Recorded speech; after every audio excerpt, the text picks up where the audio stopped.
Macmillan Audio presents Bless Your Heart by Lindy Ryan. Read for you by Stephanie Németh-Parker.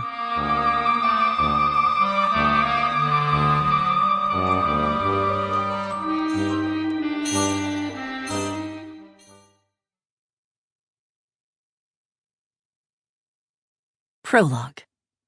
Edwin Boone. Edwin Boone was not the kind of man to be intimidated by a walk in the dark. He wasn't the kind of man to cower in the face of anything, really. Country-born and cornbread raised, Ed was the kind of man those softer, yellow-belly types he saw out around town liked to call good old boys. He had enough marbles to know the term was meant as an insult, but Ed had never been able to riddle out why.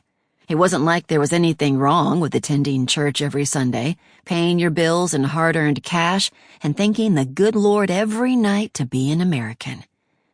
Men from Ed's generation were just made of sterner stuff, he often reasoned. More grit and less gravy. Just the way it was.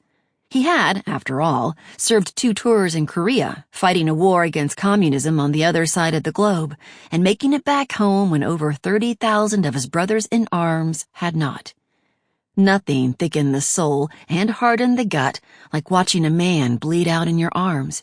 And by Ed's own approximation, he'd done that very thing no less than a dozen times. Maybe more. Probably more, he thought and shrugged. Probably a lot more. Ed's memory wasn't quite what it used to be, not that it mattered. All of those men were dust in the ground now. Hell, almost everyone Ed had ever cared about was dust in the ground. His brother, his best friend, his favorite dog, his wife. He'd buried more friends and acquaintances these last few years than he could remember. If it hadn't been for the little 1-by-2-inch cuts of newspaper he clipped from their obituaries and kept in a pile on his bedside table, Ed would have forgotten their names just as easily as he'd forgotten those of the men who'd died in his arms.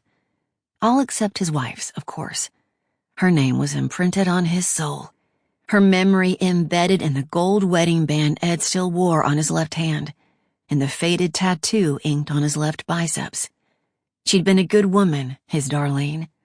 Good until the very end. Better than you ever deserved, Ed thought.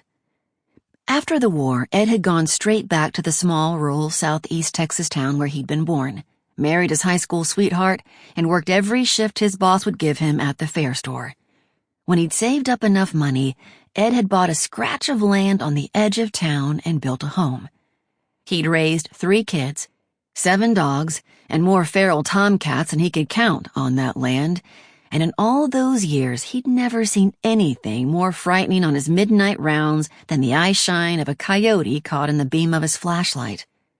And so tonight, like every other night for the past 40-odd years, Ed tucked his Smith & Wesson Model 686 into the holster on his hip, put his old white Stetson on his head and a toothpick between his teeth, and went out to survey the flat, dry, pine-trimmed expanse of his property. The night ran warm, even by late August standards, sticky. Ed licked the taste of it from his lips. Hot days of summer didn't give way to cooler weather this far south easily. The heat's long, humid fingers clung to the air long after the Texas sun had set, sometimes all the way through dawn. Ed could count on one hand how many times he'd seen snow in these parts, maybe 3 if he stretched back far enough.